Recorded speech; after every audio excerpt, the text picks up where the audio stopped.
Good afternoon, Your Honor. My name is Dakota Derrick, My name is Taylor Hooven. and we represent the state of Georgia in today's case.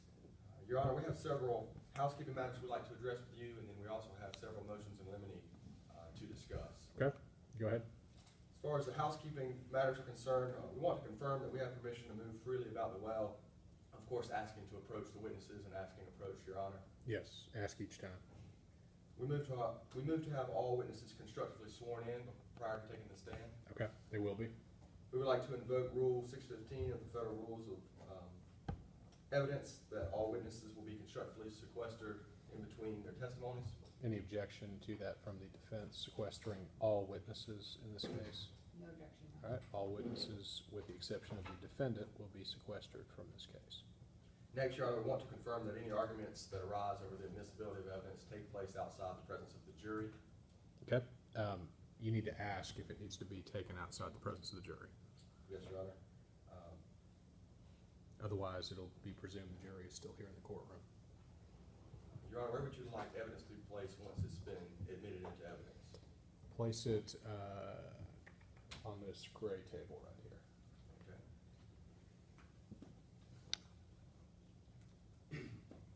With that, Your Honor, we'd also like to move that the evidence be constructively published to the jury after it is admitted. If you want to publish it, you need to publish it. Okay. That's your decision. And finally, Your Honor, as far as the final housekeeping matter is concerned, we've entered into a bunch of stipulations in today's case, and in an effort to save time, we won't read through them all, but we would like to have them constructively read now, and have the ability to bring the court's attention to specific stipulations throughout the case, if it's necessary. Just if you need to bring the court's attention to any, let us know, and we can address that at the time. Thank you, Your Honor. That's all we have as far as housekeeping matters are concerned. We do have several motions in limine. Any other housekeeping from the defense? No. Okay, proceed with your motion in limine. Your Honor, case before you today, one Sarah Morris was killed in her home on the night of May 28th, 2015. The state has charged defendant Philip Morris with murder. We expect the defense to claim and just to claim that this was in fact a suicide. Your Honor, we do have several substantive motions, first of which being we'd like to go ahead and exclude any reference to a previous suicide attempt that we expect defense to raise as regards Sarah Morris. Your Honor, this should be kept out as a prior bad act or other act under 404B. The only reason that the defense would use this act is to prove an action in conformity therewith on the night of May 28th, 2015. Do y'all intend to go into does the defense intend to go into a prior suicide attempt by the victim, Miss Morris? Yes, we do, Your Honor. Okay, what are the facts surrounding that?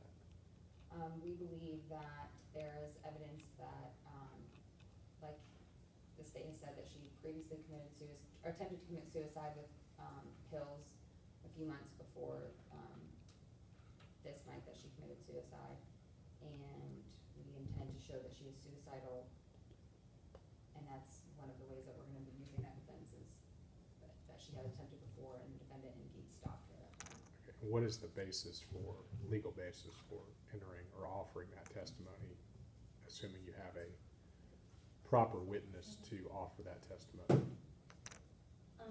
The defense would like to argue that under Rule 403 that the probative value of the evidence of Sarah Morris's previous suicide attempt is not substantially outweighed by any unfair prejudice as to why it should be excluded.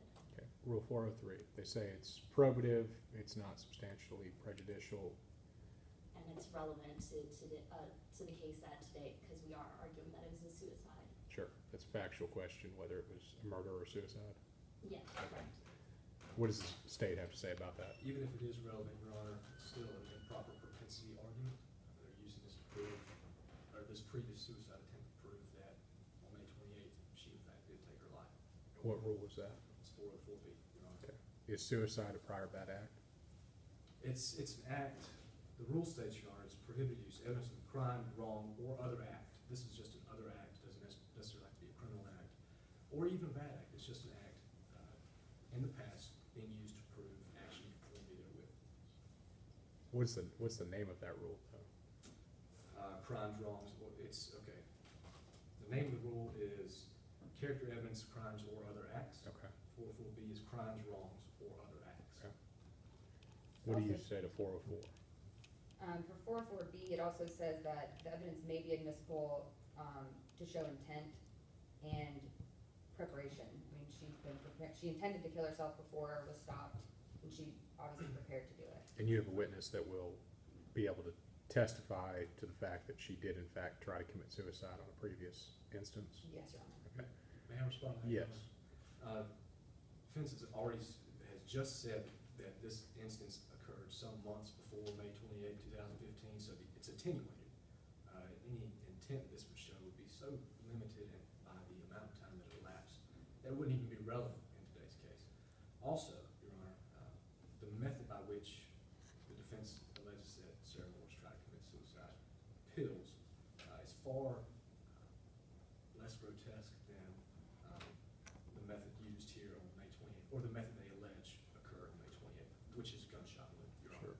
Does 404 limit the scope of time when it is being offered to show intent No, or Your Honor. preparation? Okay. I'm gonna overrule that at this time, but I'm gonna overrule that at this time. If you're, may we raise the objection, if and when it Certainly, becomes if, necessary? when they bring it up again, if you feel like there's not a proper foundation, or if you need to reassert it at that time, you're welcome to. Your Honor, we'd also like to exclude this time, there is what has been marked as, for identification purposes, as Exhibit 1. Your Honor, this is a letter written by Sarah Morris and sent to one of the defense's witnesses, Tyson Evans. Your Honor, we'd like to exclude this letter from evidence today because of hearsay, on hearsay ground. Okay. Do you intend to offer this letter into evidence? Yes, Your Honor. Okay. Would you like to see it? Yes. May I approach? Yes. Sure. Shall we go first?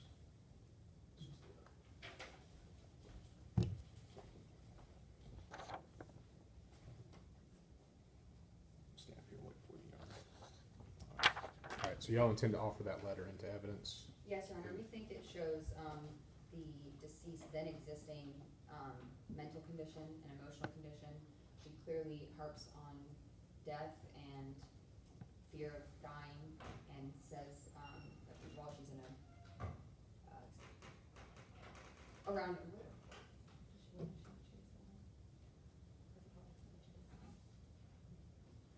grave sites, I'm sorry. When she's amidst a bunch of grave sites, talking about how they're at peace and how she would like to have that peace. So I think it shows her then existing state of mind. Okay. Anything, Yes, Your Honor. 8033 it sounds like? I'm sorry. No, Yes, go sir.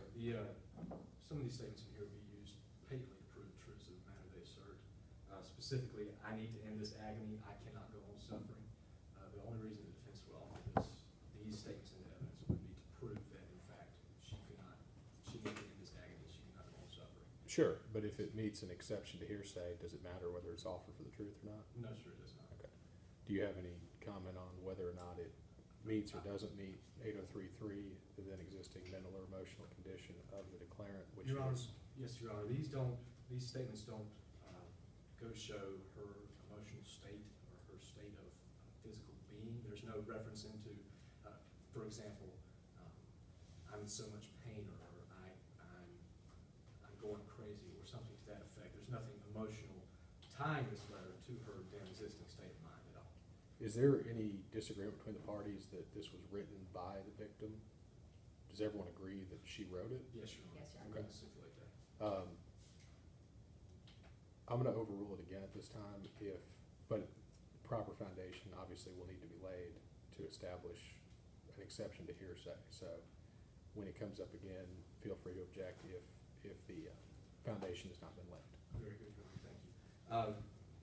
Okay, here we have, Your Honor, we'd like to go ahead and move this into evidence. This here is the autopsy report diagram prepared by the coroner on Sarah Morris, Your Honor. Pursuant to stipulation number 8, the autopsy report and anatomical diagram are certified copies and are admitted without further foundation.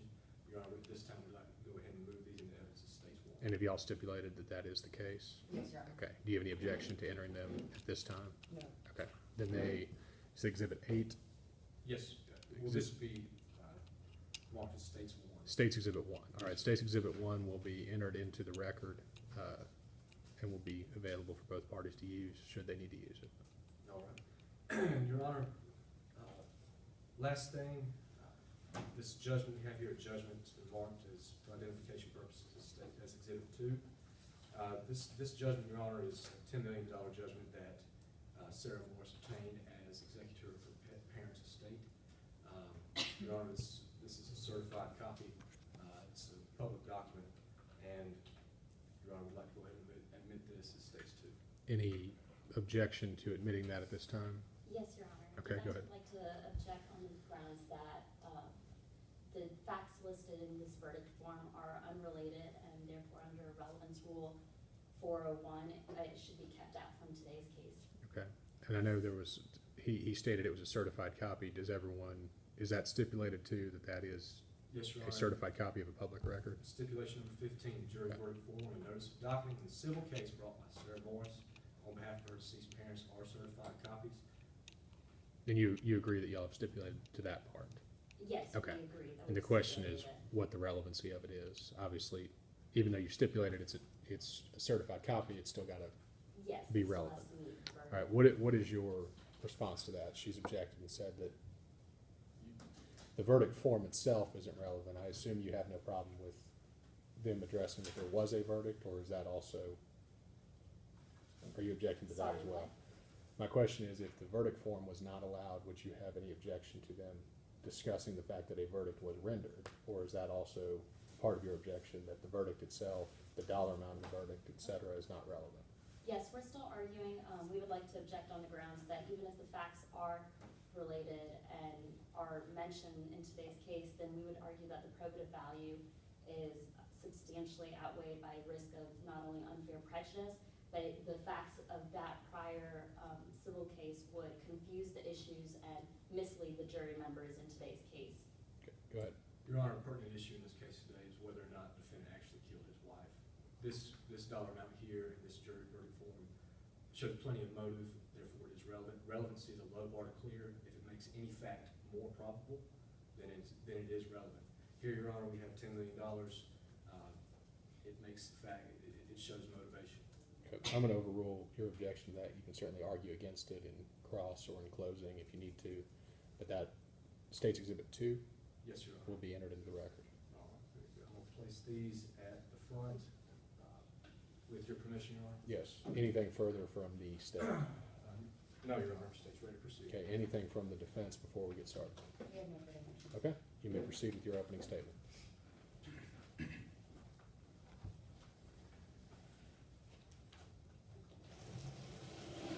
Brother, are you timing or am I timing? I'm timing it by recording it, so. Got it. Okay. Just making sure. Do you need individual timing though, as far as, I mean, no, just in case they needed to know. okay, I mean, we'd be able to figure that out. May it please the court. yeah, Members of the jury, imagine with me that we're in a living room. A living room probably a lot like your living room at home. There's some furniture, TV, some pictures on the walls. But this living room is filled with the smell of gunpowder. And over in the corner, slumped over in a chair, is Sarah Morris. She's been shot. And the blood from that bullet wound drips down over her eyebrow and into one of her eyes. Throughout this case, the defense will try to convince you that Sarah Morris put that bullet there herself. But as you will see, based on the evidence of this case, it was that man, the defendant, who shot and killed his wife. He shot her with his gun because of his greed, and you should find him guilty. My name is Dakota Derrick, and along with my co-counsel, Taylor Hooven, we represent the state in today's case. As the state, it's our job to provide you with evidence that proves that the defendant is guilty of murdering his wife. Now, under Georgia law, we must prove that the defendant intentionally killed Sarah with malice of forethought. The law says that malice is the unlawful intention to kill without justification, excuse, or mitigation. Now that's a lot of legal jargon, but it's really pretty simple. Today we have to prove two things: that the defendant killed Sarah and that this killing was unjustified. Now, as a state, it's our burden to prove these elements to you beyond a reasonable doubt. Proof beyond a reasonable doubt is proof that leaves you firmly convinced of the defendant's guilt. So I want to take a little time and tell you about Sarah Morris. Over the course of this case, you'll learn that Sarah grew up right here in Georgia. You'll learn that at one time she was an outgoing, happy person. You will hear about her close relationship with her parents. You'll learn that she graduated from University of Georgia and was working at a job at a bank in downtown Atlanta. The evidence in this case will show you that at one time, Sarah seemed to have everything going for her. And then, in 2012, her world came crashing down. That's the year that Sarah lost both of her parents in a car wreck with an 18-wheeler. That tragedy nearly destroyed Sarah. The evidence will show that Sarah became withdrawn, depressed, and no longer the happy person that she used to be. And that's about the time that she met Philip Morris, the defendant in this case. The evidence will show that when the defendant met Sarah, he had just started his own business. And business was slow. It was struggling. But when the defendant met Sarah on an online dating site, his luck began to change. They dated for a while, and then one day, out of the blue, the defendant asked Sarah to marry him over Christmas in 2014. But members of the jury, you'll see today that it wasn't out of the blue at all. The evidence will show why the defendant asked Sarah to marry him on that day. And that's because she had just gotten $10 million from her parents' lawsuit against the trucking company. The evidence will show that after they were married, they had a volatile marriage. The first few months of their marriage weren't anything like the honeymoon stages of most marriages. Their relationship was filled with violent arguments. Arguments where things were thrown, threats were made. The evidence will show that these arguments even got physical on occasion. And most of the time, these arguments were only made worse by heavy alcohol abuse. Now, unfortunately, Sarah isn't here to tell us herself how awful those months were. But you will hear from someone who had a first-hand view of Sarah and the defendant's marriage. That person is Mrs. Riley Weeks. And Mrs. Weeks will take the stand today, and she will testify how she's been the lifelong next-door neighbor of Sarah. She'll tell you about the screaming that she would hear on a regular basis coming from next door. She would testify about the times that Sarah would spend the night at her house because she was terrified of the defendant. And she'll testify about the night of May 28th, 2015. The night that Mrs. Weeks heard a gunshot and ran next door to find Sarah slumped over and shot in that living room we were just picturing moments ago. We'll also call Detective Cochran to the stand. Detective Cochran is the lead investigator in Sarah's murder. The detective personally examined the crime scene on the night that Sarah died. She will testify that based on all of the physical evidence, Sarah didn't shoot herself. Sarah was shot from a distance. After Detective Cochran's testimony, you will know these things.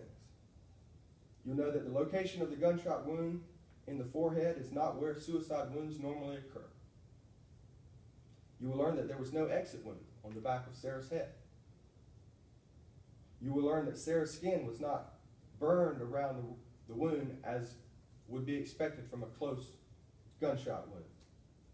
And finally, you will learn that on the night of Sarah's death, gunpowder residue was found on the defendant's hands.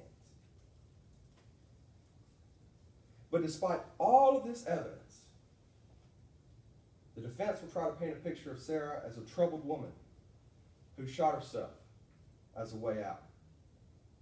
And members of the jury, Sarah was indeed troubled. There's no doubt about that. But the defense would have you ignore all of the physical evidence of this case, because that evidence points directly to the defendant as a murderer. They would have you ignore the motive that the defendant had to kill his wife, her recently acquired $10 million, and the answer to the defendant's financial problems. Members of the jury, let the evidence and the facts guide you to the truth in this case. Think critically about the big picture of the case. Who had the most to gain from Sarah's death? Think critically about the small details of the case. How could Sarah have shot herself when all the evidence points to her being shot from a distance? The evidence in this case is clear, and the evidence will show that the defendant is guilty. Guilty because he allowed his greed to get the best of him.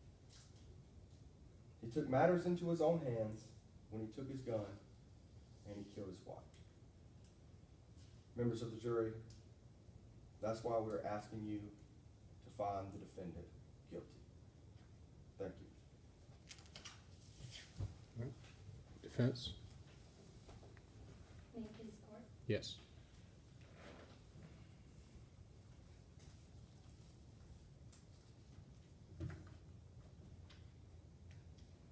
Your Honor, opposing counsels, and respected members of the jury. My name is Sarah Sharif. My co-counsel and I are representing Philip Morris in today's case. I want to thank you all for being here to hear about the unfortunate death of Miss Sarah Morris. The case of Miss Sarah Morris's death is about three things: Sarah's severe depression, her alcoholism, and her suicide on the night of May 28, 2015. Now, this is her husband, Philip. Philip is a striving entrepreneur. After working for IBM for some years, he chose to stand on his own 2 feet and decided to take the bold move of starting his own small business. He worked just as hard when it came to trying to help and be there for his late wife, Sarah Morris. So what happened on May 28, 2015, the night that Sarah committed suicide? You will hear today that Philip arrived home and found Sarah drunk and passed out. You'll hear that an argument ensued in which Philip stopped Sarah's initial attempt at suicide with a gun that night. And you will hear that things quieted down for a while as Philip calmed Sarah by covering her with a blanket and talking her down and bringing her ice and cream like a good husband. What happened next, though, was unbearable for any husband to go through, especially one that had thought that he had already mitigated a horrific situation to endure. Philip went to fetch Sarah warm milk for Sarah, but as he returned to the study, there Sarah sat with the gun back in both of her hands and as suicidal as she was before. As Philip lunged to stop her, she took her own life right in front of him. So why are we here today? We are here because the state has ignored evidence in this case and charged Philip with the murder of Sarah Morris. In doing so, they bear a full burden of proof. This burden is beyond a reasonable doubt, the highest burden in the entire justice system. What that means is that they have to prove that Philip willfully and intentionally killed Sarah to the exclusion of all other reasonable possibilities. And they will not be able to do that because we're going to show you all of the things that the state missed, that they failed to do, and that was left undiscovered. You're going to hear today that Sarah's depression wasn't always a part of her life. And this is true. She used to have a happy and normal life.